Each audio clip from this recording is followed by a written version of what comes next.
Përpara se të fillojmë këtë histori, dua të pyes diçka. Nëse do t'ishe në vendin e Violetës, çfarë do të kishe bërë ti?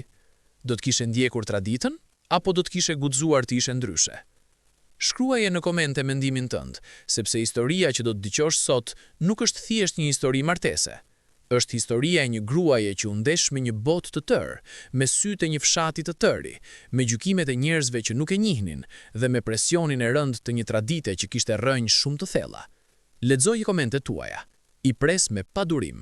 Dhe tani, ulu rehat, sepse kjo histori do të mbajë me frymë të ndalur deri në fund. Kishte një kohë, jo shumë larg dhe jo shumë afër, kur një vajzë e quajtur Violeta u zgjua në mëngjes me një ndjesi të çuditshme. Ndjesia nuk ishte e keqe, por as e mirë krejtësisht. Ishte ajo ndjesia e njohur që të kap kur je në prag të diçkaje të madhe, kur jeta po të thotë me zë të ulët se gjërat nuk do të jenë kurrë më njësoj si kanë qenë. Ajo ndjesi që të bën stomakun të rrotullohet pak, që ta bën zemrën të rrah pak më fort se zakonisht, dhe që ta bën mendjen të fluturojë larg, diku ku nuk e di ende ku është.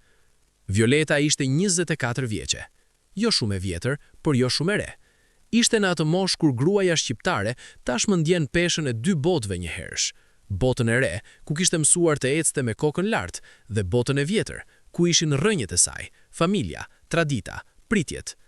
Ajo ishte studente infermiere, një nga ato vajzat që kishin zgjedhur profesionin jo thjesht për pagë, por sepse brenda tyre ndihenin nevojën për të ndihmuar, për të qëndruar pranë njerëzve në momentet e tyre më të vështira. Violeta kishte lindur dhe rritur në qytet, jo në kryeqytet me gjithë zhurmat dhe ndriçimet e tij, por në një qytet të mesëm, ku rrugët ishin gjysmë asfalt, gjysmë gur, ku fqinjet e njihnin njëri tjetrin me emër dhe ku kryefjala e çdo bisede të mëngjesit ishte kush u martua, kush u fejua dhe kush bëri fëmijë. Ishte qyteti tipik shqiptar, me gjithë bukuritë e tij dhe gjithë kufizimet e tij. Familja e Violetës ishte e zakonshme në pamje, por e pazakonshme në thelb. Babai i saj, Miri, ishte njeri i punës, i heshtur por i mençur, nga ata burrat shqiptar që flasin pak dhe punojnë shumë, që nuk tregojnë dashurinë me fjalë, por e shfaqin me çdo sakrificë të heshtur. Nëna e saj, Lumja, ishte gruaja e shtëpisë, që kishte bërë nga jeta e saj një vepër arti. Kishte mbaruar shkollën e mesme dhe pastaj kishte mbetur shtëpi. Jo sepse ishte detyruar, por sepse kishte zgjedhur atë rrugë, sepse kaq e kishte parë dhe kaq kishte njohur. Por Lumja kishte diçka të veçantë. Ajo donte që fëmijët e saj të shkonin më larg se vetë ajo kishte shkuar. Ky dëshirim i heshtur ishte fuqia e shtëpisë. Violeta ishte 24 vjeçe, jo shumë e vjetër, por jo shumë e re. Ishte në atë moshë kur gruaja shqiptare tashmë ndjen peshën e dy botëve njëherësh. Botën e re, ku kishte mësuar të ecte me kokën lart, dhe botën e vjetër, ku ishin rrënjët e saj, familja, tradita, pritjet. Ajo ishte studente infermiere, një nga ato vajzat që kishin zgjedhur profesionin jo thjesht për pagë, por sepse brenda tyre ndihenin nevojën për të ndihmuar, për të qëndruar pranë njerëzve në momentet e tyre më të vështira. Violeta kishte lindur dhe rritur në qytet, jo në kryeqytet me gjithë zhurmat dhe ndriçimet e tij, por në një qytet të mesëm, ku rrugët ishin gjysmë asfalt, gjysmë gur, ku fqinjet e njihnin njëri tjetrin me emër dhe ku kryefjala e çdo bisede të mëngjesit ishte kush u martua, kush u fejua dhe kush bëri fëmijë. Ishte qyteti tipik shqiptar, me gjithë bukuritë e tij dhe gjithë kufizimet e tij. Familja e Violetës ishte e zakonshme në pamje, por e pazakonshme në thelb. Babai i saj, Miri, ishte njeri i punës, i heshtur por i mençur, nga ata burrat shqiptar që flasin pak dhe punojnë shumë, që nuk tregojnë dashurinë me fjalë, por e shfaqin me çdo sakrificë të heshtur. Nëna e saj, Lumja, ishte gruaja e shtëpisë, që kishte bërë nga jeta e saj një vepër arti. Kishte mbaruar shkollën e mesme dhe pastaj kishte mbetur shtëpi, jo sepse ishte detyruar, por sepse kishte zgjedhur atë rrugë, sepse kaq e kishte parë dhe kaq kishte njohur. Por Lumja kishte diçka të veçantë. Ajo donte që fëmijët e saj të shkonin më larg se vetë ajo kishte shkuar. Ky dëshirim i heshtur ishte fuqia e shtëpisë. Violeta ishte 24 vjeçe, jo shumë e vjetër, por jo shumë e re. Kur kishte ardhur koha të zgjidhte degën e studimeve, Violeta kishte qenë e vendosur, infermieri. Jo mjeksi, edhe pse kishte notë të mjaftueshme, sepse Violeta donte të ishte pranë pacientit, jo larg tij. Donte t'i mbante dorën njeriut kur i dhimte. Donte të ishte ajo zë i qetë kur gjithçka tjetër ishte kaos. Infermierja, sipas saj, ishte shpirti i spitalit. Mjeku vinte dhe ikte, por infermieria qëndronte. Ishte aty, çdo orë, çdo natë, çdo lot. Kështu kishte filluar studimet e infermierisë. Ishte larguar nga shtëpia, kishte gjetur një dhomë qirie me 2 shoqe dhe kishte hyrë në botën e re të studentëve. Çantat e rënda, orët e gjata, praktika klinike, notat, stresin dhe atë gëzim të veçantë që ndjen kur mëson diçka të re çdo ditë. Jeta studentore ishte e vështirë, por Violeta e donte vështirësinë. E donte mëngjesin e hershëm kur ngrihej e para dhe lexonte para se shoqet të zgjohen. E donte natën kur mbetej zgjuar duke mësuar, me gotën e çajit pranë, me shënime të shkruara me shkronja të vogla nëpër fleta të bardha. E donte atë ndjesi kur kalonte një provim të vështirë dhe ndjente se kishte fituar diçka që askush nuk mund t'ia merrte. Por jeta studentore kishte edhe anën tjetër. Kishte ditë kur ndjente vetmin si një peshë fizike mbi supe.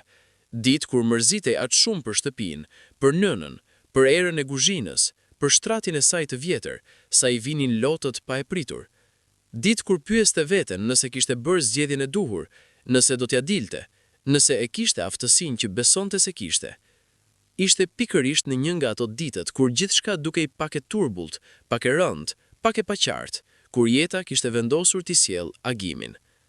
Por para se të flasim për agimin, duhet ta njohësh mirë Violetën, sepse historia e saj nuk fillon me dashurinë, fillon shumë para dashurisë. Fillon me vetë gruan, me karakterin e saj, me vendosmërinë e saj, me ëndrat e saj. Sepse pa e kuptuar kush ishte Violeta si njeri, nuk mund të kuptosh pse bëri çfarë bëri atë ditë kur hyri si nuse në fshatin e agimit me fustan të bardhë. Violeta kishte një tipar të veçantë që të binte në sy menjëherë kur e njihje. Nuk i friksohej të ishte ajo që ishte. Jo në mënyrë arrogante, jo me zhurmë, por me atë qetësi të brendshme të njeriut që e ka bërë paqe me vetveten. Kur shoqet e saj ndryshonin veshjen, qëndrimin, mendimin, sipas asaj që dëshironte ai ose ajo që kishin pranë, Violeta ndente si pemë, jo kokfort, por e qëndrueshme. Kishte mendimin e saj dhe nuk e humbte lehtë. Kjo cilësi i kishte sjell disa herë mosmarrveshje me shoqet, disa herë gjykime nga të tjerët, disa herë keqkuptime, por i kishte sjell edhe diçka tjetër, respekt.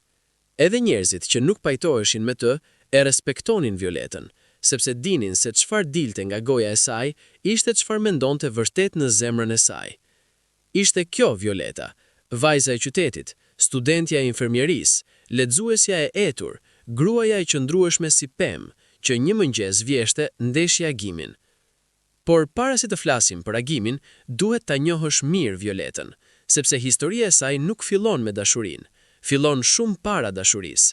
Fillon me vetë gruan, me karakterin e saj, me vendosmërinë e saj, me ëndrat e saj. Sepse pa e kuptuar kush ishte Violeta si njeri, nuk mund të kuptosh pse bëri çfarë bëri atë ditë kur hyri si nuse në fshatin e agimit me fustan të bardhë. Agimi kishte ngritur kokën nga libri, e kishte shikuar dhe kishte bërë me dorë shenjë të ulej. Jo me nxitim, jo me buzëqeshje të gjerë, jo me atë entuziazëm artificial. Thjesht kishte lënë hapësirë. Kishin ngrënë pa folur shumë. Pas pak, Agimi kishte mbyllur librin, kishte parë titullin e librit që Violeta kishte vendosur pranë tabakës dhe kishte thënë: "E ke lexuar apo po e lexon?" Ishte fillimi. Ishin folur për librin. Pastaj për kurset, pastaj për qytetin, pastaj kishte dalë se Agimi vinte nga fshati dhe Violeta kishte qenë kurioz në mënyrën e saj tipike, jo nga keqardhja, por nga interesi i vërtet. Si është jeta atje? Kishte pyetur. Dhe Agimi kishte filluar të tregoj. I kishte treguar në atë mënyrën e tij të qetë, me fjalë të kursyera, por me imazhe të forta. I kishte treguar për malet, për lumenjt, për mëngjeset kur gjithë fshati ngrihej herët dhe era kishte erën e barit dhe druve. I kishte treguar për nënën e tij që bënte bukë në sobë me dru. I kishte treguar për baban e tij që punonte tokën si dikur gjyshi dhe jati i gjyshit. Violeta e kishte dëgjuar me vëmendje të plotë. Kishte diçka në mënyrën si Agimi fliste për fshatin e tij që e bënte Violetën të ndjente sikur po shikonte një film. Jo film hollywoodian me efekte speciale, por atë lloj filmi të qetë, italian ose francez, ku gjërat e vogla kanë peshë të madhe, ku një gotë ujë i ftohtë në një ditë të nxehtë bëhet moment poetik, ku njerëzit shikojnë njëri tjetrin dhe kuptohen pa fjalë. Kur Agimi kishte mbaruar të fliste, kishte heshtur pak, pastaj kishte thënë: E di që shumë njerëz kur dëgjojnë fshat mendojnë prapambetje, por unë nuk e shikoj kështu. As unë, kishte thënë Violeta, dhe kishte qenë e sinqert. Kjo bisedë e parë e vërtet kishte zgjatur 2 orë. Kishin harruar se duhej të shkonin diku. Kishin harruar librat, orët, çantat. Kishin qenë 2 njerëz që po zbulonin se kishin shumë gjëra për të thënë dhe se tjetri po dëgjonte vërtet. Kur kishin ngritur në fund nga tryeza, Agimi kishte marrë librin e tij, kishte vendosur çantën mbi supe dhe pa shumë ceremoni kishte thënë: "Nesër, nëse do, mund të ulemi sërish këtu." Jo pyetje, jo propozim romantik, thjesht një mundësi lënë hapur. "Mirë," kishte thënë Violeta. Dhe kaq. Ishte kaq i thjesht fillimi i gjithçkaje. Ditët e ardhshme kishin filluar të kenë një ritëm të ri. Violeta e kishte vënë re se po priste kafeterinë e universitetit me një ndjesi të ndryshme, jo me ankthin e zakonshëm të studentes që kontrollon orarin, por me atë ndjesi të butë kur di se dikush do të jetë atje dhe prania e tij do ta bëjë ditën pak më të lehtë. Agimi ishte gjithmonë i parë, gjithmonë ulur me librin e tij, gjithmonë me atë qetësinë e tij që kishte filluar të bëhej e njohur dhe e ngrohtë për Violetën. Kur e shikonte duke hyrë, ngrinte kokën, i buzëqeshte pak dhe kthehej te libri derisa ajo të sillte tabakën. Pastaj mbyllte librin, e vendoste mënjan dhe i jepte vëmendjen e tij të plotë. Kjo gjë, si të duket, kishte rëndësi për Violetën. Kishte takuar djemë të tjerë para Agimit, kishte bërë njohje, kishte dalë disa herë, por gjithmonë kishte ndjerë se pjesa e madhe e bisedës ishte performancë. Njerëzit flisnin, por nuk dëgjonin, shohin, por nuk shikonin, qesheshin, por jo nga zemra. Me Agimin ishte ndryshe. Kur Agimi të shikonte, ndjente sikur të shikonte vërtet, jo imazhin tënd, por ty. Kishin filluar të mësojnë njëri tjetrin, jo me pyetje direkte të intervistës, por në mënyrën natyrale që mëson njeriu kur jeni shpesh bashk. Violeta kishte mësuar se Agimi nuk e duronte kafen e sheqerosur, që lexonte gjithçka që i binte në dorë, që kishte një kujtesë të habitshme për detaje, që qeshte rrallë, por kur qeshte, ishte qeshja që ngrohte dhomën. Agimi kishte mësuar se Violeta fliste me dorë kur entuziazmohej, që urrente mos kuptimin dhe e shpjegonte gjithçka derisa të sigurohej se tjetri e kishte kuptuar, që kishte një zemërgjërsi të natyrshme që nuk e ndante nga loji i njerëzve, që mund të binte në gjumë mbi libër, por jo gjatorve, dhe që çaji me mjalt ishte gjëja që e bënte të ndihej shtëpi kudo që ishte. Ndërkohë që njohja thellohej, kishin filluar të dalin edhe jashtë kafeterisë. Shëtitje të gjata pas orësh, kur qyteti ulte volumin e zhurmave të tij dhe rrugët bëheshin gjysmë boshe. Kishin folur për gjithçka, për familjet e tyre, për ëndrat, për frikrat, për Shqipërinë, për botën. Agimi kishte treguar histori nga fshati, histori që Violeta i dëgjonte me kënaqësi të fëmijës, jo nga keqardhja, por nga kureshtia e vërtet. Dhe Violeta i kishte treguar për qytetin, për jetën mes librave, për nënën e saj që bënte gjellë me dashje si arti. Kishte një gjë e veçantë që e bënte Violetën ta shikonte Agimin ndryshe nga të tjerët. Një ditë kur po shëtisnin dhe kishin kaluar pra një gruaje të moshuar që mbante çanta të rënda, Agimi pa u ndalur, pa u pyetur, pa bërë numër, kishte shkuar pranë saj dhe kishte thënë: "Lejoni t'ju ndihmoj." Gruaja e moshuar kishte buzëqeshur, i kishte dhënë çantat dhe Agimi i kishte mbajtur deri te dera e shtëpisë së saj. Pastaj kishte kthyer, kishte vazhduar bisedën me Violetën sikur asgjë nuk kishte ndërhyrë. Violeta i kishte vëzhguar të gjithë këtë dhe kishte ndjerë diçka si një ngrohtësi të papritur në gjoks. Ky djalë nuk bënte mirë për tu parë, e bënte sepse kështu ishte. Kishin kaluar vevë dhe vevët kishin bërë muaj. Lidhja atyre kishte rritur, kishte marrë thellësi, kishte filluar të bëhej diçka që nuk kishte emër të saktë, por që të dy e ndjenin. Ishte ajo.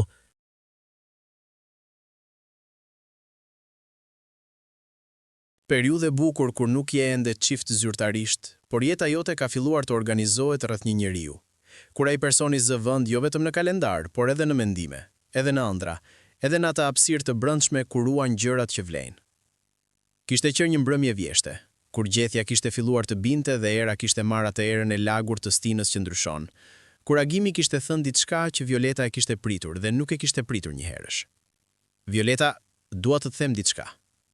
Kishin qenë ulur në bankën e parkut, me dritën e fenerit që binte me gjysmë dritë mbi to.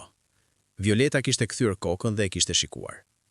"Them," kishte thënë ajo. Agimi kishte heshtur pak, jo nga frika, por nga ajo zakoni i tij për të menduar para fjalës. "Kam filluar të mendoj se ajo që po ndodh mes nesh nuk është thjesht miqësi, dhe nuk dua ta lë të kaloj pa ta thënë." Violeta nuk kishte thënë asgjë më njëherë. Kishte mbajtur heshtjen e tij, kishte ndjerë rrahjen e zemrës, Kishte parë gjethen e fundit që kishte rënë nga pema e madhe para tyre. Asun nuk e mendoi si thjesht miqësi, kishte thënë në fund. Dhe kaq, pa fjalë të mëdha, pa gjeste dramatike. 2 njerëz, një bank, gjethet e vjeshtës dhe sinqeriteti i pastër. Ishte kjo historia e fillimit të dashurisë së tyre, e thjesht, e qetë, e vërtet. Ata kishin filluar të ecnin si çift, por pa e bërë zhurmë. Violeta nuk ishte nga ato vajzat që u tregojnë të gjitha shoqeve çdo detaj menjëherë. Dhe Agimi ishte edhe më pak nga ata djemt që bëjnë shpallje publike të çdo gjëje personale. Kjo ishte edhe ajo gjë tjetër që i bashkonte. Respektonin privatësinë, të tyren dhe të tjetrit. Por natyrisht, siç ndodh gjithmonë, njerëzit rreth tyre e kishin vënë re. Shoqet e Violetës e kishin parë sa herë ishte bashkë me Agimin, kishin bërë pyetjet e tyre, kishin marrë përgjigjet e shkurtra të Violetës dhe kishin nxjerrë konkluzionet e tyre.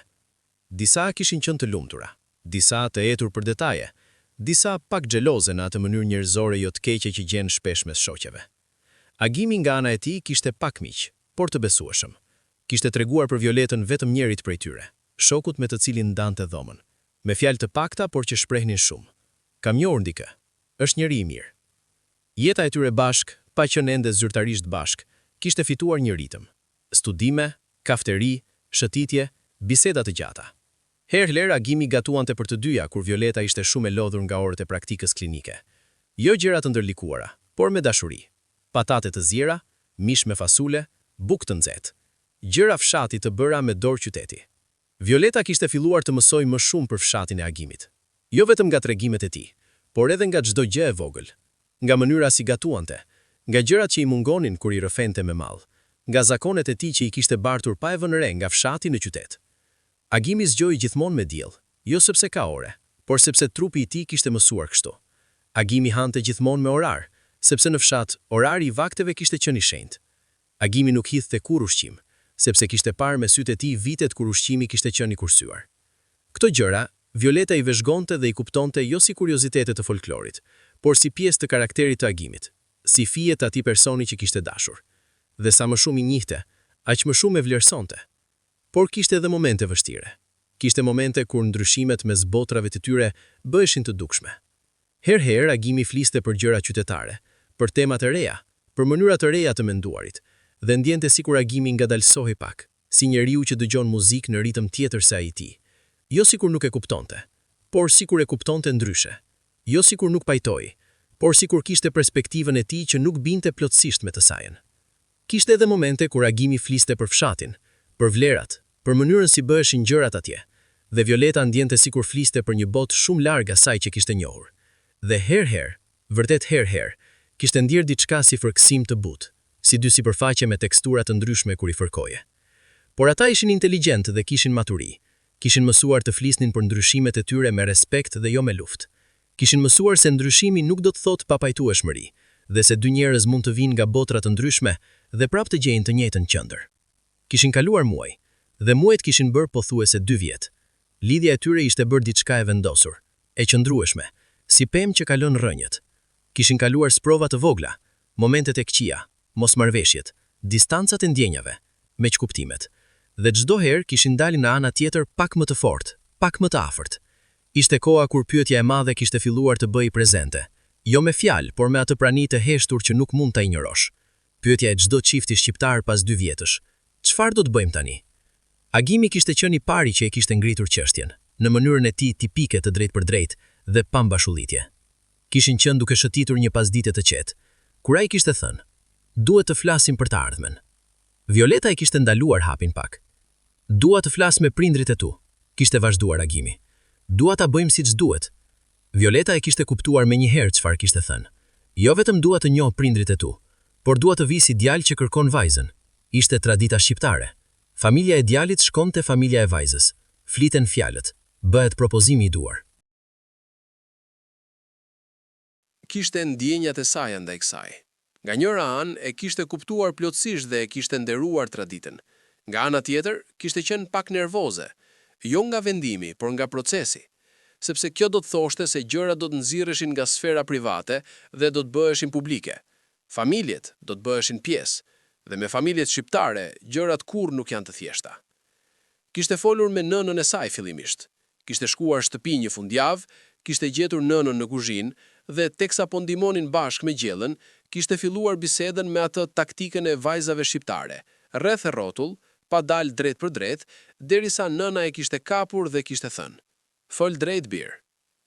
Kishte treguar për agimin, kishte treguar kush ishte, si e kishte njohur, si ishte si njeri. Kishin qenë nëna dhe bija, vetëm të dyja, dhe Lumja e kishte dëgjuar me kujdes, e kishte dëgjuar me sytë asaj gruas që ka parë botën dhe njeh njerëzit. Kur Violeta kishte mbaruar, nëna kishte heshtur pak. "Nga fshati," kishte thënë Lumja, jo si pyetje. "Po," kishte thënë Violeta, "nga fshati, por ka studiuar, punon, është njëri i mirë." "Njeriu i mirë s'ka lidhje me fshatin ose qytetin," kishte thënë Lumja me atë urtësinë e heshtur të nënave. "Por fshati ka traditën e vet, dhe ti duhet ta dish se çfarë do të thotë ajo traditë." Violeta e kishte kuptuar se ç'kishte dashur të thotë nëna. Jo refuzim, jo frikë, vetëm realitet. Sepse Lumja kishte njohur gra që kishin hyrë në familje fshati pa e kuptuar plotësisht çfarë do të thoshte, dhe kishte parë disa herë si kishte shkuar. Babai kishte qenë pak ndryshe. Miri ishte burri i heshtur, por kur fliste me peshë. Kur i kishte treguar edhe atij, kishte parë mendimin duke lëvizur prapa syve të tij. "E ke parë mirë këtë djalë?" kishte pyetur. "Po, baba." "Jo me nxitim, jo me entuziazmin të momentit, por vërtet e ke parë." "Vërtet." Miri kishte heshtur, kishte pirë kafen e tij ngadalë dhe pastaj kishte thënë diçka me pak fjalë që kishte kuptim të madh. "Nëse ti e ke vendosur, ne jemi me ty, por sille të shohim." Ky ishte thesari i kësaj familjeje. Nuk ndërhynin, nuk imponoheshin, por dëshironin të shihnin me sytë e tyre. Takimi i familjeve kishte ndodhur. Kishte qenë një takim formal me gjithë ceremonialen shqiptare. Familja Agimit kishte ardhur te familja e Violetës. Kishte pasur kafe, baklava, raki, biseda të gjata. Ishte ajo atmosfere veçante takimeve të para të familjeve shqiptare, ku të gjithë janë pak më të veshur, pak më formal, pak më të kujdesshëm me fjalët, si aktor që luajnë role që i din, por prap nervozohen. Nëna e Agimit, Zana, kishte qenë një grua e moshës së mesme, me ftyrën e dikujt që ka punuar shumë. Kishte duart të tilla, jo të buta e të kujdesura si duart e qytetit, por duart e punës, me gishtat pak të trash, me lëkurën pakëse të ashpër, por e kishte shikimin e ngrohtë dhe e kishte qenë e sjellshme. Kishte shikuar Violetën me vëmendje të fshehur, atë vëzhgim tipik të nënës shqiptare që vlerëson nusen e mundshme, jo me keqdashi, por me kujdesin e dikujt që do të besohet fëmia i saj. Babai i Agimit, Fadili, kishte qenë burr i lartë, pak i përkulur nga vitet, me mustaqe gri dhe duart si lopata. Kishte folur pak, kishte pirë raki me Mirin dhe kishte bërë pyetjet e tij karakteristike, për punën e Violetës, për studimet, për familjen. Jo pyetje nga keq kujdesja, por nga nevoja për të kuptuar. Violeta kishte bërë të gjitha siç duhej. Kishte qenë e sjellshme, kishte ndihmuar me kafen, kishte folur kur i drejtoheshin dhe kishte mbajtur qetësinë kur nuk i drejtoheshin. Kishte ndjerë mbi vete shikimin e Zanës shumë herë dhe çdo herë kishte bërë sikur nuk e kishte vënë re. Pas takimit, kur familja e Agimit kishte larguar, nëna e Violetës kishte thënë me qetësi: "Nëna e tij e ka shikuar shumë," kishte thënë Violeta. "E di," kishte thënë Violeta. "Është e natyrshme. Kjo bëhet çdo kund." Por të dyja kishin ditur se kishte diçka tjetër prapa asaj heshtjeje. Kishte pyetje që nuk ishin thënë me fjalë, por ishin ndjerë në ajër. Pyetje si do të jetoj vajza jote? Si do të përshtatet traditave tona? A do ta pranoj mënyrën tonë? Fejesa kishte ndodhur siç duhet. Kishte ardhur familja e Agimit, kishte pasur fjala e duhur, kishte pasur unaza, kishte pasur gëzim familjar. Ishte ajo atmosfere e fejesës shqiptare që nuk mund ta shpjegosh nëse nuk e ke jetuar. Emocionet e mëdha të mbuluara nën protokollin, lotët e fshehur prapa buzëqeshjeve, kënaqësia e madhe e arritur me durimin e gjatë. Violeta kishte qenë shumë emocionuar, por e kishte fshehur mirë. Shqiptarët mësohen herët të fshehin emocionet publike, jo nga ftohtësia, por nga ndjeshmëria. Nuk tregon lodhjen tënde kur të tjerët janë fest, nuk tregon gëzimin tënd kur mund të duket si krenari. Por brenda, Violeta kishte ndjerë atë lumturinë e fellë, të qetë, si drita e diellit kur hyn në dhomë ngadalë dhe ndriçon gjithçka pa zhurrë. Agimi kishte qenë pranë, i qetë si zakonisht, por kishte diçka ndryshe në sytë e tij atë ditë. Ishte ai shfaqja e rrallë e emocionit të tij, ajo dridhja e butë prapa qetësisë. Kur i kishte vënë unazën, duart i kishte dridhur pakës, dhe Violeta e kishte vënë re dhe e kishte dashur atë dridhje shumë. Pas fejesës, jeta kishte marrë një ritëm tjetër. Kishin filluar të flisnin konkretisht. Ku do të jetonin, si do të organizoheshin, kur do të martoheshin. Kishin folur gjatë, kishin diskutuar, kishin arritur marrëveshje. Violeta do të mbaronte studimet, Agimi do të punonte, do ta gjenin në rrugën bashk. Por kishte një gjë e madhe që priste të ndodhte, martesa. Dhe me martesën, ritualet, dhe me ritualet, fshati. Sepse fshati i Agimit kishte traditën e vetë të martesës. Nusja vinte te shtëpia e dhëndrit. Kjo ishte e natyrshme dhe Violeta e kishte pranuar plotësisht, por kishte diçka tjetër, diçka që Agimi i kishte treguar herët me ndershmëri dhe qetësi.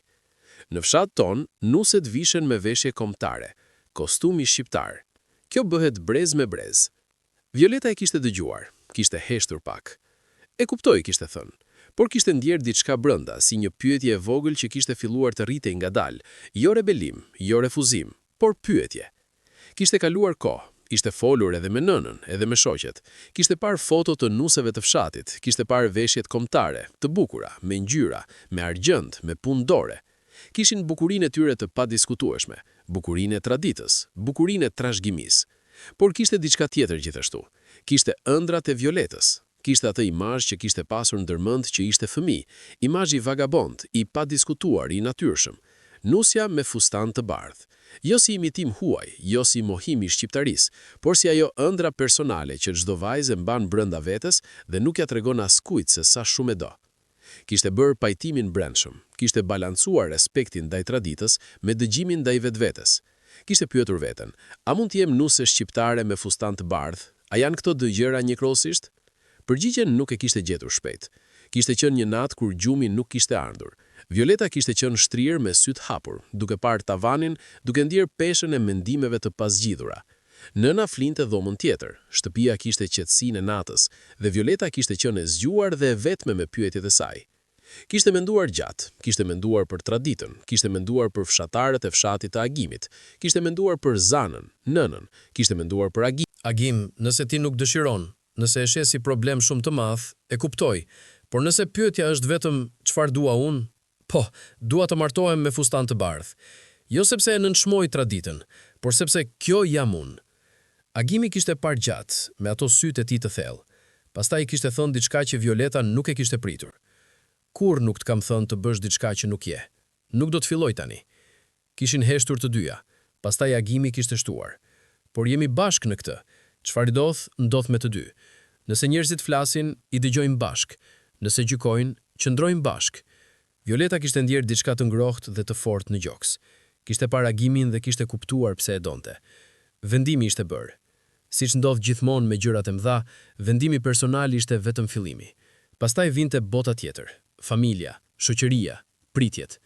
Kur kishte filluar të bëhej e njohur se Violeta do të vinte si nuse me fustan të bardhë, reagimet kishin qenë të ndryshme dhe kishin filluar që para martesës, jo vetëm pas.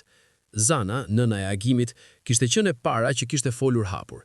Kishte ardhur një ditë dhe kishte bërë bisedën drejt për drejt, me nënën e Violetës dhe me Violetën vetë. Kishte qenë e sjellshme, por kishte qenë e qartë. Bi, kishte thënë duke ju drejtuar Violetës, ne kemi traditën tonë, nuset tona vinë me kostum. Kjo bëhet gjithmonë. Njerëzit do të habiten. Nuk dua të shoh të vështirë. Violeta e kishte respektuar bisedën, kishte folur me qetësi. Zonjë Zan, e di traditën dhe e respektoj, por ëndra ime ishte gjithmonë fustani i bardhë. Agimi e di dhe është me mua. Zana kishte parë djalin e saj. Agimi kishte pohuar me kokë, pa fjalë. Zana kishte heshtur një çast, pastaj kishte thënë diçka interesante. Agimi është djali im. Nëse ai është dakord, unë nuk kundërshtoj, por ju të dy duhet të jeni të gatshëm për fjalë të njerëse. Ky kishte qenë dakordimi i heshtur i Zanës. Jo entuziazëm, jo mbështetje e plot, por nuk kishte thënë jo, dhe për Violetën kjo kishte mjaftuar. Fadili, babai i Agimit, kishte qenë edhe më i heshtur mbi temën. Kishte dëgjuar, kishte pirë rakinë e tij dhe kishte thënë vetëm çfarë bën djali im bëhet me bekimin tim. Kaq, pa koment mbi fustanin, pa mendim personal të shprehur. Fadili ishte nga ata burrat e vjetër shqiptar që kishin mësuar se disa betejë nuk ja vlente t'i luftoje, dhe se fëmia i rritur kishte të drejtën e rrugës së vet. Por familja e ngushtë ishte vetëm fillimi. Fshati ishte diçka tjetër krejtësisht. Lajmi kishte udhëtuar, siç udhtojnë gjithmonë lajmet në fshatrat shqiptare, nga goja në gojë, nga shtëpia në shtëpi, nga fqinjat e tjetra, derisa e gjithë komuna e dinte. Dhe siç ndodh me lajme të tilla, çdo herë që kalonte nga një gojë në tjetrën, merrte pak ngjyrë të re, pak shtesë, pak interpretim.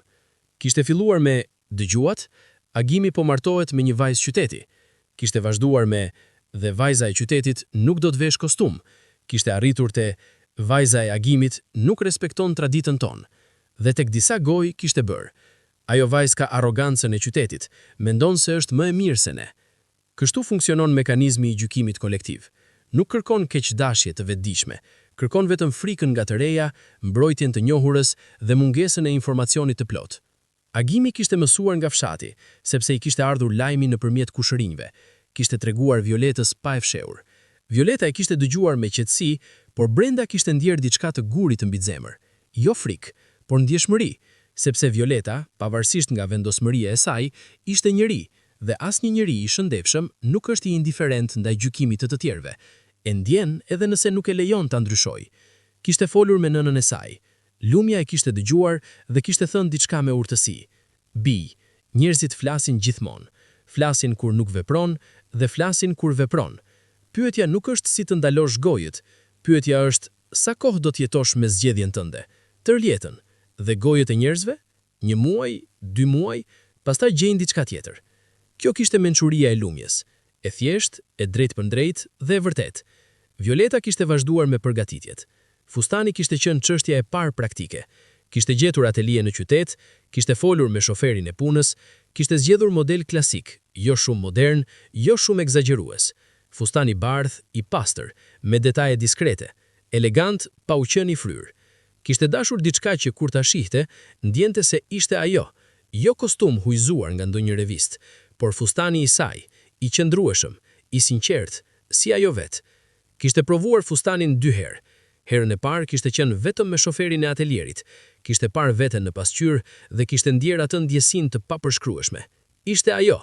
Herën e dytë kishte qenë me nënën e saj. Lumja kishte hyrë dhe kishte parë vajzën e saj të veshur me të bardhë dhe kishin rrjedhur lotët, heshtur dhe me... Violeta kishte qeshur pakës, i kishte marrë duart nënës. Mos qaj, do të bëhet syri i kuq, por edhe saj veti kishin qenë sytë të lagur. Kishte pasur edhe momentin kur kishte treguar fustanin Agimit, jo për aprovim, por sepse donte t'ja tregonte. Agimi e kishte parë dhe e kishte heshtur pak. Pastaj kishte thënë, "Je e bukur." 2 fjalë, por të thjeshta dhe të sinqerta, dhe kaq i kishte mjaftuar Violetës. Ndërkohë, përgatitjet e tjera kishin vazhduar. Kishte pasur darkën e parakurorës, kishte pasur vizitat e familjeve, kishte pasur organizime të shumta, por mbi të gjitha kishte pasur pritshmëria e madhe. Dita kur Violeta do të hinte hapin dhe do të shikonte fshatin dhe fshati do të shikonte atë. Nata para martesës ishte nga ato netët që nuk harrohen kurrë, jo sepse ndodh diçka dramatike, por sepse është ajo natë kur e ndjen plotësisht se jeta jote është në prag të ndryshimit dhe nuk mund të kthehesh prapa. Violeta kishte qenë në shtëpi me familjen e saj. Kishin bërë darkën bashk, kishin folur, kishin qeshur, ndonjëherë kishin heshtur. Vëllezërit e saj kishin qenë pak të çuditshëm, si djemtë të rinj kur nuk dinë si të shprehin emocionin, herë gazmore shumë, herë shumë të heshtur. Babai i miri kishte qenë siç ishte gjithmonë, i qetë, prezent, pak i largët në pamje për shumë afër në realitet. Kishte ngritur gotën e rakit, kishte shikuar vajzën e tij dhe kishte thënë vetëm "lumturi bi". Aq, por me ato 2 fjalë kishte thënë gjithçka. Lumja nëna kishte qenë ajo që kishte punuar shumë atë ditë. Kishte gatuar, kishte rregulluar, kishte organizuar.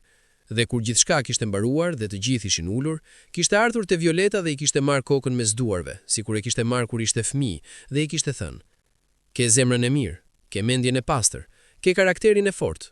Mos i humb kurrë këto, kudo që të jesh." Violeta i kishte mbajtur duart e nënës dhe kishte ndjerë diçka shumë të rëndë dhe shumë të lehtë një herësh. Të rëndë sepse ndjente largimin, të lehtë sepse ndjente se nuk ikte bosh.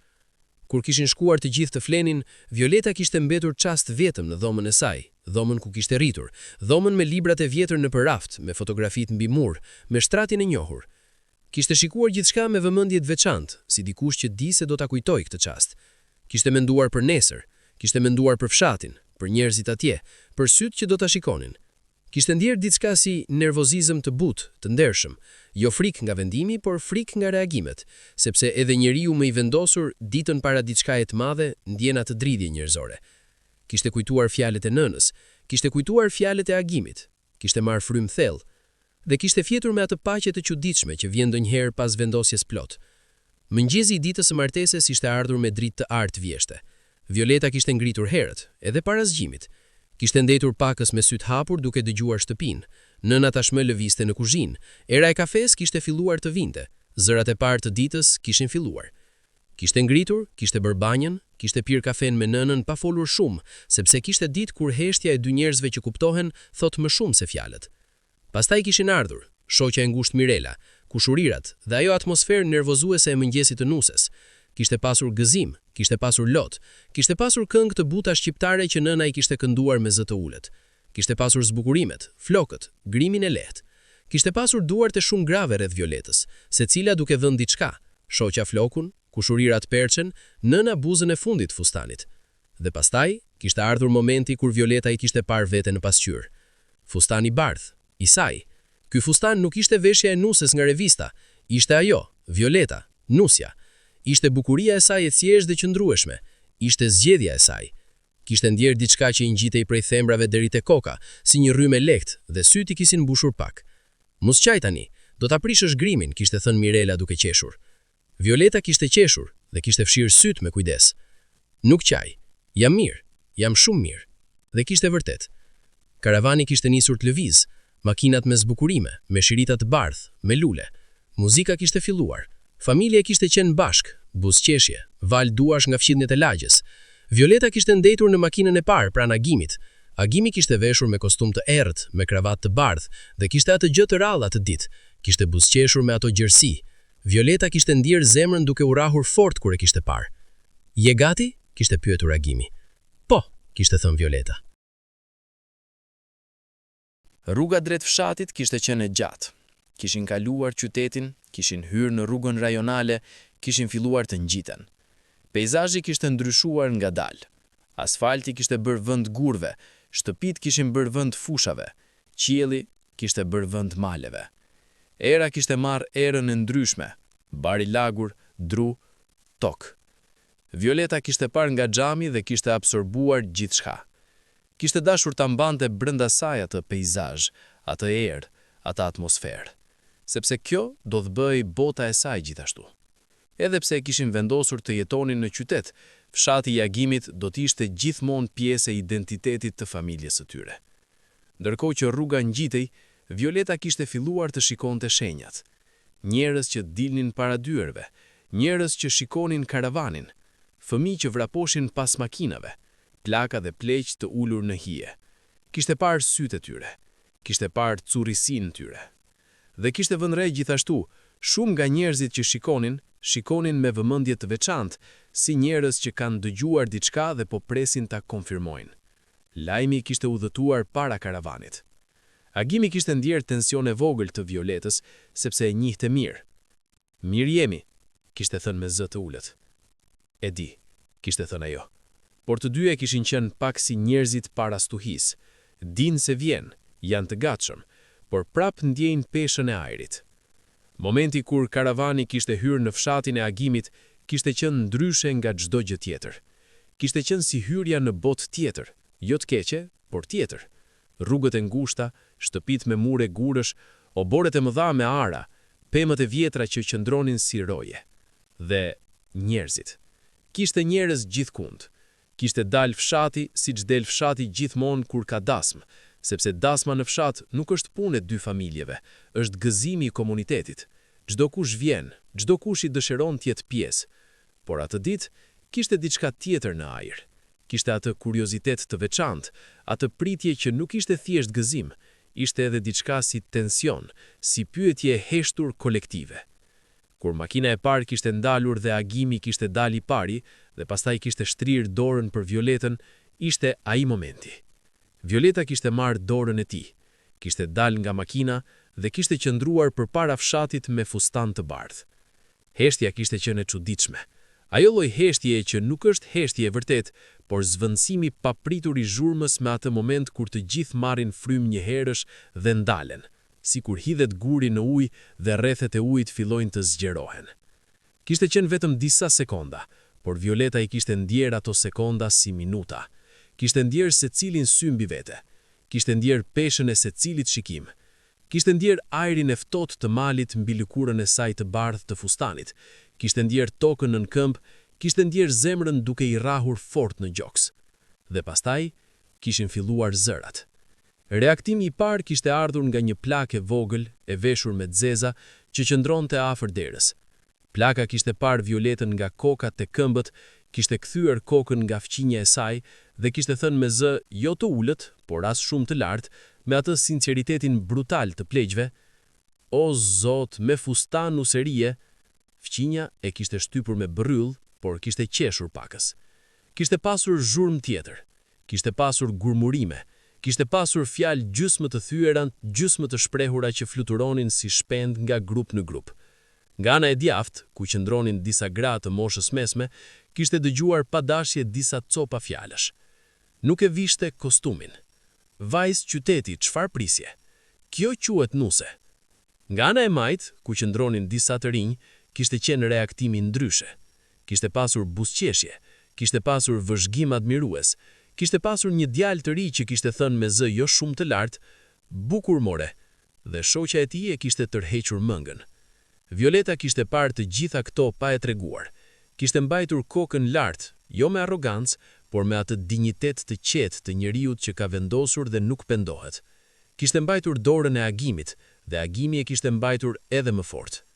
Zana, nëna e Agimit, kishte ardhur. Shtëpia e Agimit kishte qenë e madhe sipas standardeve të fshatit. Kishte obor të gjerë me gur të rrumbullakuar, kishte verandë me dru të vjetër, kishte dhoma të shumta që ndjenin erën karakteristike të shtëpive fshatare: dru, baritharë, buk dhe diçka tjetër, diçka që nuk kishte emër, por që të bënte ndjenë se ke hyrë diku ku njerëzit kanë jetuar për gjenerata. Muri i hyrjes kishte pasur varur një qilim të vjetër, me ngjyra të kuqe dhe të blu, me motive gjeometrike shqiptare. Kishte pasur fotografi të vjetra në kornizat e argjenta, fotografi të gjyshërve, fotografi martese, fotografi fëmijësh. Historia e familjes e shpallur heshtur mbi mur. Violeta kishte vënë re se disa nga fotot e martesave tregonin nuse me kostume kombëtare. Kishte parë gërshetat, argjendët, ngjyrat e kuqe dhe të zeza, peshqirat mbi koka. Kishte parë dhe kishte kuptuar. Kjo traditë nuk ishte zbukurim, ishte identitet, ishte mënyra se si ajo familje, ajo bashkësi, kishte thënë: "Kjo është jona, brez pas brezi." E kishte ndjer peshën e asaj realiteti. Kishte ndjer diçka si lakmi të butë ndaj atyre nuseve të fotografive, jo sepse donte të ishte si ato, por sepse kishte kuptuar se çdo zgjedhje ka çmimin e saj. Ato nuse kishin dhënë veten kolektives dhe kishin marrë pranimin e kolektives. Ajo kishte zgjedhur veten dhe do duhej ta fitonte pranimin, por nuk pendohej. Kishte shumë njerëz brenda shtëpisë, kushërinjt, të afërmit, miqtë e familjes. Dhoma e madhe e pritjes kishte qenë plot njerëz me tryeza të mbushura me ushqim, me muzikë që fillonte ngadalë, me fëmijë që vrapononin mes këmbëve të rriturve. Violeta kishte hyrë dhe kishte ndjer syt gjithkund, shikim pas shikimi, disa me kurreshtje të hapur, disa me çudie, disa me ftohtësi të lehtë, disa me buzëqeshje. Kishte qenë si të kalosh nëpër urë mbi lum dhe të ndjesh se çdo hap teston qëndrueshmërinë e drurit. Kishte pasur 2 gra, mosha të ndryshme, që kishin qëndruar afër njëra tjetrës dhe Violeta i kishte kapur fjalët e tyre kur kishte kaluar pranë. Gruaja e parë, e moshuar, kishte thënë me zë të qartë: "S'ka veshur kostum. Ky quhet mos respekt." Gruaja e dytë, e re, kishte heshtë fçast dhe pastaj kishte thënë: "Apo quhet guxim." Kishte qenë fjala e parë mbrojtëse nga njeriu i fshatit. E vogël, por Violeta e kishte dëgjuar dhe kishte ndjer diçka të ngrohtë. Ndërkohë që dasma kishte filluar të merrte ritmin e vet, kishin filluar edhe bisedat anësore. Ato bisedat tipike të dasmave fshatare, kur njerëzit ndahen në grupe dhe komentojnë gjithçka. Grupi I parë dhe më zëshëm kishte qenë gruaja e moshuar, Vjolca, që konsiderohej njeriu I parë I zakoneve të fshatit. Ajo kishte qenë gruaja që kishte kujtuar çdo dasëm, çdo zakon, çdo traditë dhe kishte qenë zëri I kolektivit kur diçka ishte bërë ndryshe. Nuk kishte qenë njeri I keq, por kishte qenë njeriu I traditës me kapital T, I rrept, I patundur, I bindur se ruajtja e zakoneve ishte ruajtja e identitetit. Vjolca kishte rrethuar 2 gra të tjera rreth vetes dhe kishte folur. Kur nuk ka ndodhur kjo? Asnjëherë. Nuset tona kanë veshur kostumin e fisit. Ky është turp. Gruaja e dytë, Shpresa, kishte qenë dakord pjesërisht. Po, nuk është mirë, por çfarë të bëjmë ne? Është zgjedhja e tyre. Vjolca kishte ngritur pakës zërin. Zgjedhja e tyre? Kjo është martesë fshati, jo martesë qyteti. Nëse do qytet, të shkoj qyteti. Fjalë të ashpra. Fjalë që Violeta nuk I kishte dëgjuar drejt për drejt, por që kishin rrjedhur si ujë nëpër muret e bisedave dhe kishin arritur tek ajo nëpërmjet rrugëve të ndryshme. Kishte pasur edhe burrërinë e fshatit. Kishte kuptuar atëherë diçka thelbësore. Ëndrat kur realizohen nuk janë si ëndrat kur I ke. Janë reale dhe realja ka peshë, ka fërkime, ka kompleksitet. Por kjo nuk I bënte me vlerë më pak. I bënte më të vërteta. Kishte hapur syt, kishte marrë frymë edhe një herë dhe kishte kthyer brenda. Kishte qenë 1-2 orë brenda dasmës kur kishte ndodhur diçka e papritur. Diçka që Violeta nuk e kishte pritur dhe që kishte ndryshuar atmosferën e ditës si era kur ndryshon drejtimin. Kishte qenë një grua, Hania, e moshuara e fshatit, nëna e nënave si të quanin. Kishte pasur rreth 80 vjet, syt ende të gjallë dhe mendjen ende të mprehur dhe kishte qëndruar gjatë ulur në kollukun e saj të veçantë, duke vëzhguar gjithçka me qetësinë e dikujt që ka parë shumë dhe rrallë habitet. Hania kishte thirrur Violetën, jo me zë të lartë, por me atë autoritetin e heshtur të pleqve që kur flasin, të gjithë dëgjojnë. Kishte bërë me dorë dhe Violeta kishte shkuar. Kishte ndenjur para gruas së moshuar dhe kishte pritur. Hania e kishte parë gjatë, e kishte parë nga kokat e këmbët, me atë shikim të thellë të plakave shqiptare që nuk gjykon, por percepton. Pastaj kishte thënë, ti je vajza me fustan. Po zonjë, kishte thënë Violeta. Hania kishte heshtur edhe pak. Shumë kohë ka që nuk kam parë guxim të tillë, kishte thënë pastaj, jo si kompliment I zakonshëm, por si konstatim I thjesht. Violeta nuk kishte ditur çfarë të thoshte. Ulu pak, kishte thënë Hania. Violeta kishte marrë karrigen afër dhe kishte ndenjur. Hania kishte folur me zë të ulët vetëm për të dyja. Kur isha nuse unë, nuk pyesnim çfarë donim, veshnim çfarë na thoshte familja, bënim çfarë na thoshte fshati, jetojmë çfarë na caktohej. Nuk po them se ishte keq, ata ishin korrat, por e di çfarë? Nëse do kishte mundësi të zgjidhja, do kisha zgjedhur. Kishte bërë pauzë. Sot ti zgjodhe. Kjo është diçka. Violeta kishte ndjerë diçka duke I rrjedhur nëpër trup, diçka si lehtësim dhe njëkohësisht si hare e butë. Njerëzit do të flasin, kishte vazhduar Hania, por njerëzit kanë folur gjithmonë, kanë folur kur e para vajze fshatit shkoi të studioj, kanë folur kur e para grua drejtoi me makinë, kanë folur kur e para nuse nuk u ul me duart e palosura, por doli të punoj. Dhe ato gra janë tani legjendat e fshatit. Askush nuk I kujton fjalët e atyre që folën, kujtohen vetë gratë.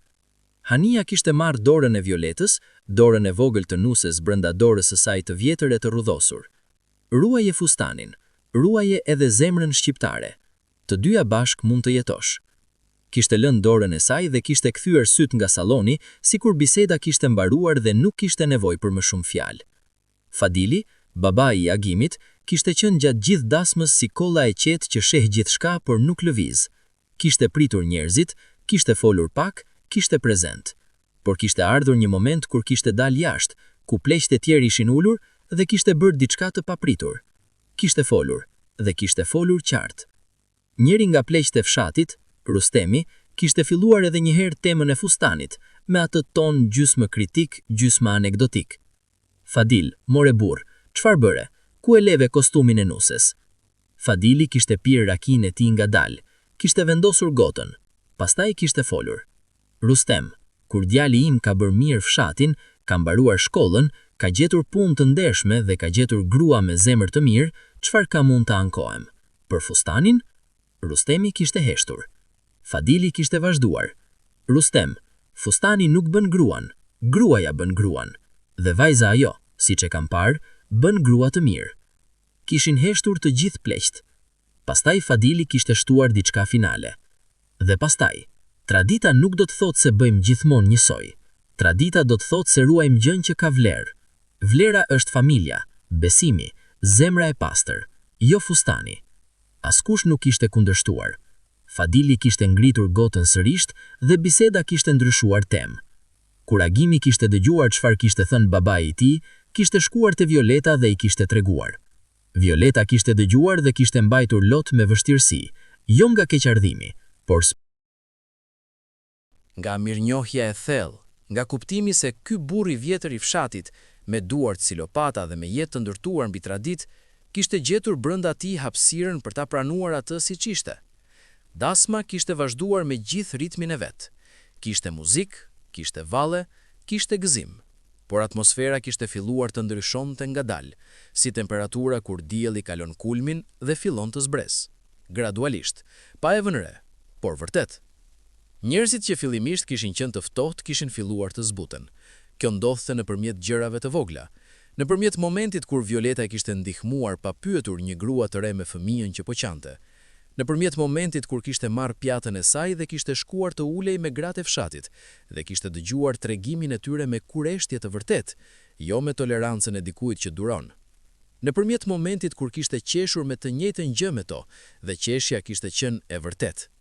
Gratë e fshatit, siç ndodh me gratë shqiptare, e njohin njeriu nëpërmjet sjelljeve të vogla, jo nëpërmjet deklaratave. Nuk u intereson çfarë thua, u intereson çfarë bën. Dhe Violeta kishte bërë gjëra të vogla gjatë gjithë asaj dite që kishin folur për të. Ishte sjellur mirë, kishte qenë e thjeshtë, kishte respektuar pa servilizëm, kishte qenë vetja pa arrogancë. Kishte pasur momentin kur Shpresa, gruaja që kishte qenë pjesërisht dakord me Vjollcën, kishte ardhur afër Violetës dhe me atë mënyrën tipike shqiptare, pa e thënë drejt për drejt, kishte filluar të fliste me të për gjellën, për recetën e gjellës qumshtore që kishte bërë, dhe kjo bisedë thjesht kulinare kishte qenë ura e parë vërtet midis tyre. Madje edhe Vjollca, gruaja e traditës, kishte pasur momentin e saj. Kishte ndodhur kur Violeta, duke kaluar afër grupit të saj, kishte ndalur dhe kishte thënë: "Zonjë Vjollc, ato kostumet kombëtare që kam parë në fotot e shtëpisë janë të mrekullueshme. Ku i gjejnë?" Vjollca e kishte parë Violetën me dyshim fillimisht, duke pritur ndonjë ironi, por kishte parë kuriozitetin e vërtet në sytë e nuses dhe kishte humbur pak nga kryenecësia e saj. "I bëjnë vet", kishte thënë. "Gratë e fshatit i thurin me dorë. Muaj punë bi." "Muaj", kishte përsëritur Violeta me respekt të vërtet. "Kjo është art." Kishte qenë kaq, 2 fjalë, por kishte qenë ura, e vogël, por kishte lidhur 2 anë. Kur nata kishte zbritur mbi fshat dhe yjet kishin filluar të shfaqeshin njëri pas tjetrit mbi qiellin e malit, Dasma kishte arritur kulmin e saj. Muzika kishte bërë vend për isopolifonin, për këngën e vjetër shqiptare, që del nga thellësia e shpirtit dhe shkon drejt qiellit. Zërat e burrave kishin ngritur, zërat e grave kishin bashkuar. Violeta kishte ndenjur dhe kishte dëgjuar, dhe çuditshërisht, për herë të parë atë ditë, kishte ndjerë diçka si qetësi të plotë. Kishte ndjerë se ishte aty ku duhej të ishte. Kishte ndjerë se fustani i bardhë dhe kënga e vjetër shqiptare, të dyja mund të jetonin bashkë në të njëjtin qiell. Kishte pasur momentin kur Agimi kishte ardhur dhe kishte qëndruar pranë saj, dhe të dyja kishin dëgjuar muzikën pa folur. Kishte qenë ai lloj heshtjeje midis 2 njerëzve që janë plotësisht rehat me njëri tjetrin, heshtja që nuk kërkon plotësim me fjalë. Pastaj Agimi kishte thënë me zë të ulët, vetëm për të: "Si je?" "Jam mirë", kishte thënë Violeta, dhe kishte pasur një pauzë. "Jam shumë mirë, Agim." Ai e kishte parë. "Çfarë?" "Ti fitoje." Violeta kishte kuptuar. Kishte parë Agimin, kishte parë sytë e tij të thellë ku e shikonte me atë besimin e plot që kishte gjithmonë dhe kishte ndjerë zemrën duke i mbushur me diçka shumë të plot. Kishte pasur lot, po, jo me bollëk, jo me drama, por 2-3 pika të fshira shpejt me gisht, fshehur nga nata. Por nata kishte sjellë edhe sfidën e fundit. Siç ndodh ndonjëherë, gëzimi i dasmës kishte sjellë edhe çlirim të mendimeve të shprehura, dhe disa njerëz, të liruar nga rakia dhe koha, kishin filluar të flisnin më hapur. Kishte qenë grupi i burrave të mesëm, moshe rreth 40-50 vjeç, brezi midis, jo aq të... Dinoja kishte thënë: Ndalet aty ku ndalon zemra shqiptare. Kjo vajzë ka zemër shqiptare. Flet shqip, ndjen shqip, respekton familjen, respekton pleqt, do djalin e fshatit ton. Çfarë tjetër dëshiron tradita? Kishte qenë debat i gjatë, me zëra herë të ngritur, herë të ulur. Violeta nuk kishte qenë prezente fizikisht, por emri i saj kishte fluturuar nëpër atë bisedë si flutur nate. Kishte ardhur çasti i papritur, momenti që askush nuk e kishte planifikuar, por që kishte ndodhur natyrshëm si gjërat e vërteta. Ishte vonë natën, muzika kishte qetësuar pak. Gruaja e vjetër Hania, i cila kishte qëndruar deri vonë pavarësisht moshës, kishte bërë shenjë te muzikantët dhe kishte thënë: "Këndoni një këngë nuseje, sikur duhet." Muzikantët kishin filluar. Kishte qenë këngë e vjetër, këngë nuseje fshatare, me fjalë që flisnin për largimin nga shtëpia e prindërve, për hyrjen në shtëpinë e re, për zemrën që ndan veten mes dy botëve. Dhe Violeta, e ulur mes grave, kishte dëgjuar fjalët e asaj këngës dhe kishte ndjerë se ato fjalë ishin shkruar për të. Jo sepse ishte e veçantë, por sepse ishin shkruar për çdo nuse, për çdo grua që ka lënë diçka prapa dhe ka shkuar drejt diçkaje të re me zemër gjysmë plot gëzim, gjysmë plot melankoli. Lotët kishin ardhur, këtë herë pa i fshehur, dhe diçka e jashtëzakonshme kishte ndodhur. Kur gratë e fshatit e kishin parë Violetën duke qajt me atë këngë, kishin ndjerë diçka, sepse lotët e nuses në këngën e dasmës janë universal, janë shqiptar, janë njerëzor, nuk kanë lidhje me fustanin. Vjolca, gruaja e traditës, e kishte parë Violetën duke qajt dhe kishte ndjerë diçka duke u çarë pakës brenda vetes, si akulli i vjetër kur fillon të shkrihet. Kishte lëvizur ngadalë, kishte skuar te Violeta dhe kishte bërë diçka tipike shqiptare. Kishte hequr shamin e saj nga xhepi dhe ja kishte dhënë Violetës për t'i fshirë lotët. Gjestin e vogël, por të madh. Violeta kishte marrë shamin e vjetër të Vjolcës në dorë dhe kishte ndjerë se kjo ishte fitoria e vërtet. Jo fitoria mbi traditën, jo fitoria mbi gjykimin, por fitoria e zemrës mbi frikën, fitoria e sinqeritetit mbi performancën, fitoria e njeriut që qëndron vetja dhe me kohë fiton edhe respektin e atyre që fillimisht kishin dyshuar. Mëngjezi kishte ardhur i qetë, me atë dritën e hershme të malit, që është ndryshe nga çdo dritë tjetër. Pastërti e pabesueshme, ajri i ftoftë dhe i pastër, qielli i artë. Violeta kishte ngritur herët, kishte veshur rrobat e zakonshme dhe kishte dalë në obor. Kishte qenë vetëm. Fshati po flinte ende pas natës së gjatë. Kishte vetëm zërin e zogjve dhe zhurmën e largët të lumit. Kishte qëndruar dhe kishte parë malet. Malet e agimit. Malet që do të bëheshin edhe malet e saj. Kishte frymar thellë, duke mbushur mushkrit me atë ajër të pastër, sikur donte ta mbante brenda. Kishte kujtuar ditën e kaluar me gjithë sucopzet, shikimet e para, fjalët e Vjolcës, urtësinë e Hanias, fjalët e Falidit, debatin e burrave, këngën e natës, shamin. Kishte menduar gjithçka ngadalë, si dikush që numëron gurët e një rruge që ka ecur. Kishte kuptuar diçka thelbësore. Ishte fituar, jo sepse kishte fituar debatin, jo sepse kishte bindur të gjithë, jo sepse kishte ndryshuar mendimin e Vjolcës apo të mërgimit, kishte fituar sepse ishte e vërtet deri në fund, sepse nuk kishte asulmuar asnjë, sepse kishte respektuar pa servilizëm, sepse kishte treguar se dy gjëra mund të jetojnë bashk, zgjedhja personale dhe zemra shqiptare. Kishte dëgjuar hapat pas saj. Agimi kishte dalë, me kafen e parë të mëngjezit, e dha njërën gotë. Kishin qëndruar bashk duke parë malet, duke pirë kafen, pa folur. Pastaj Agimi kishte thënë: "Si ndihesh?" Violeta kishte menduar pak. "Ndihem nuse, nuse e vërtet." Agimi kishte kuptuar çfarë kishte dashur të thoshte. Kishte buzëqeshur me atë qetësinë e tij. Muajt e parë të jetës bashk kishin qenë si çdo fillim, plot zbulime, plot sfida të vogla, plot momente të bukura të fshehura brenda rutinës, por kishte pasur edhe ndjekimin e historisë, sepse historia e nuses me fustan të bardh nuk kishte mbaruar ditën e dasmës. Kishte vazhduar, siç vazhdojnë të gjitha historitë e vërteta, edhe pas momentit kulminant. Njerëzit e fshatit kishin folur akoma për disa kohë. Kishte pasur ata që kishin qëndruar të vendosur në mendimin e tyre negativ. Vjolca, pavarësisht gjestit të shamis, nuk kishte bërë kurrë deklarat publike se kishte ndryshuar mendim, por nuk kishte folur më keq. Kjo ishte, sipas standardeve të saj, shumë. Kishte pasur të tjerë që kishin filluar të shihnin gjërat ndryshe. Gratë e reja të fshatit, sidomos ato që kishin pak edukat dhe njihnin botën qytetare, kishin folur mes tyre për Violetën me admirim të heshtur. Nuk e kishin thënë me zë, sepse nuk ishte koha, por e kishin ndjerë. Dhe kishte pasur diçka tjetër, diçka shumë konkrete. Violeta kishte filluar të vinte rregullisht në fshat, çdo herë kur kishte mundësi.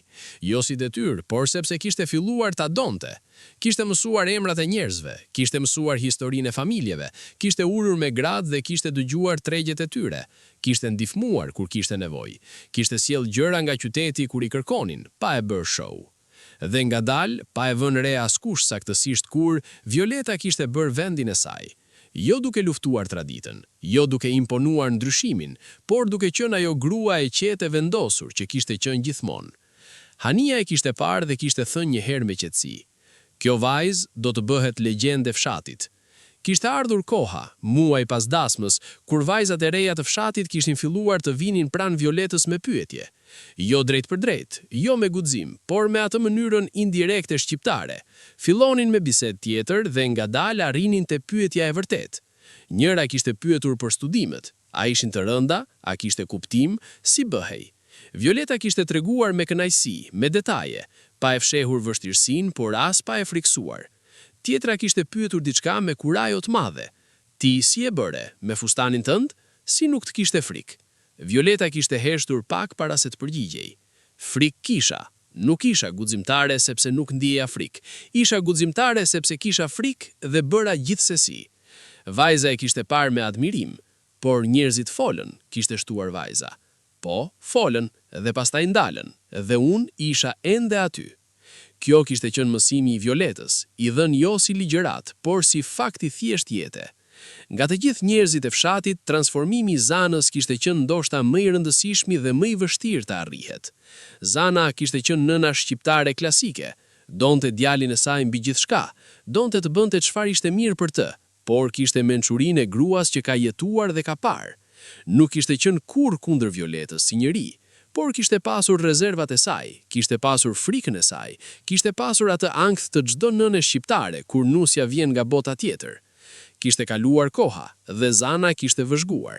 Kishte parë si Violeta trajtonte Agimin, me dashuri, po, por edhe me respekt, me mirëkuptim, me atë mençurinë e gruas që e do njeriun e saj si shok, jo si ikon. Kishte parë si Violeta vinte në fshat, jo sepse detyrohej, por sepse donte. Kishte parë si trajtonte Fadilin, me atë nderim bujar të nuses ndaj vjerrit, pa servilizëm, por me zemër të hapur. Kishte ardhur dita kur Zana kishte bërë diçka që nuk e kishte bërë kurrë para kurrit. Kishte marrë Violetën më gjanë dhe i kishte thënë: "Bi, dua të të mësoj gjellën tonë, gjellën që ka bërë gjyshja ime dhe nëna ime dhe unë." Do? Violeta kishte ndjerë diçka shumë të ngrohtë.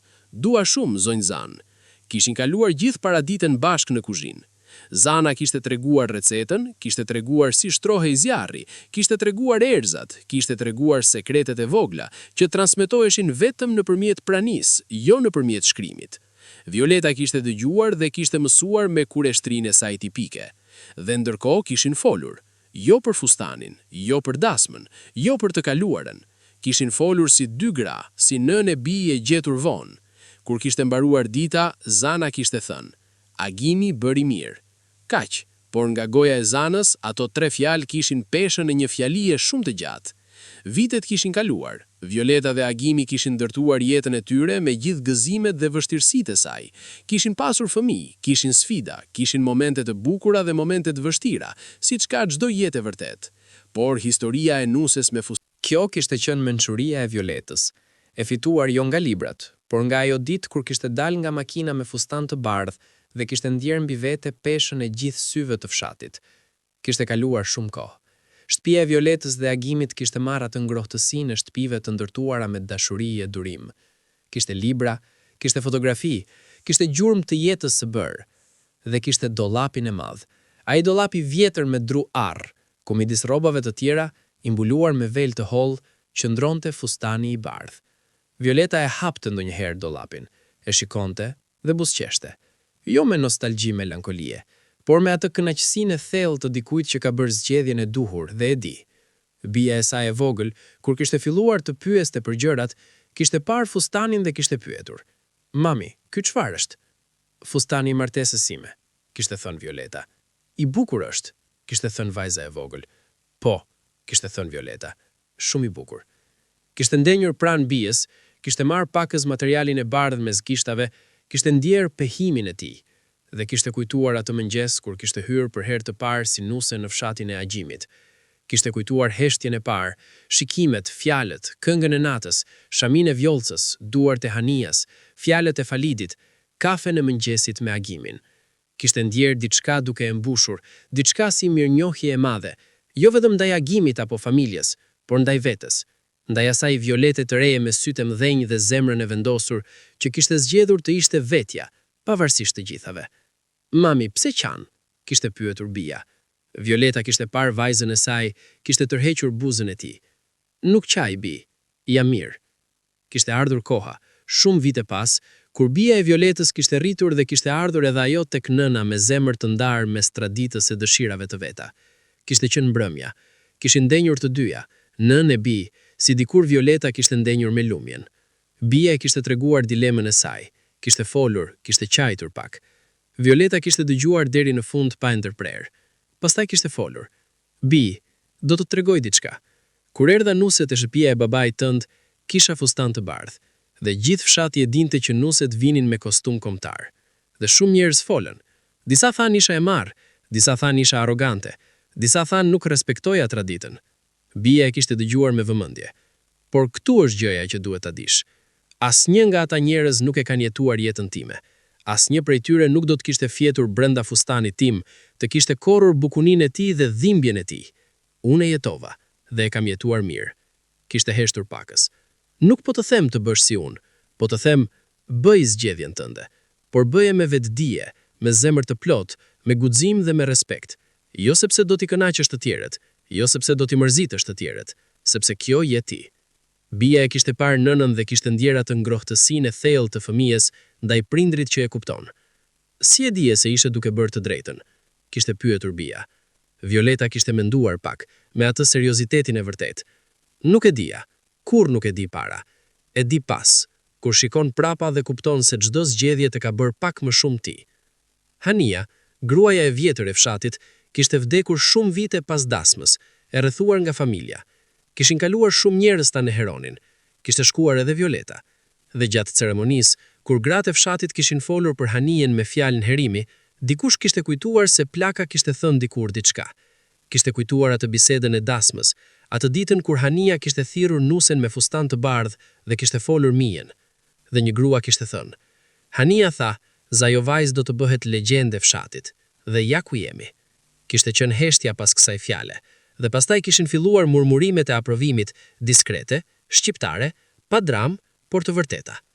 Violeta kishte qëndruar atje, midis grave të fshatit, me dorën e agimit pranë, dhe kishte ndjerë se diçka kishte mbyllur rrethin. Jo sepse kishte fituar ndonjë garë, jo sepse kishte provuar ndonjë gjë, por sepse kishte jetuar me sinqeritet dhe jeta e kishte sjellur aty ku duhej. Kishte kujtuar fjalën e nënës së saj, lumjes, atë natë para martesës: "Ke zemrën e mirë, ke mendjen e pastër, ke karakterin e fortë. Mos i humbët kurrë kudo që t'jesh." Nuk i kishte humbur. Dhe fustani i bardhë, ai fustani thjesht dhe qetë, kishte qenë vetëm simboli i kësaj, i gruas që nuk humbet vetveten, kudo që shkon, me çdo fustan mbi trup. Kjo është historia e Violetës. Historia e vajzës që vendosi të ishte vetja në ditën e martesës, dhe me këtë vendim të thjesht u bë diçka shumë e madhe. U bë e vërtet. Dhe e vërteta, sado e vogël të duket, lë gjurmë shumë më të thella se çdo fustan, çdo kostum, çdo traditë ndjekur nga frika dhe jo nga zemra. Nëse jeni tani duke parë këtë video dhe po mendoni për ndonjë zgjedhje tuajën, të madhe ose të vogël, kujtojeni Violetën. Kujtoni se frika është normale, por guximi është të bësh gjithsesi. Dhe kujtoni se njerëzit që fillimisht ju gjykojnë, shpesh janë të parët që ju admirojnë, nëse u jepni kohë ta shohin zemrën tuaj. Shkruajeni në komente çfarë ju preku më shumë nga historia e Violetës Dhe a keni bërë ndonjëherë një zgjedhje që botën rreth jush nuk e kuptoi fillimisht, por ju e dinit se ishte e juaja? Faleminderit që ishit me ne deri në fund.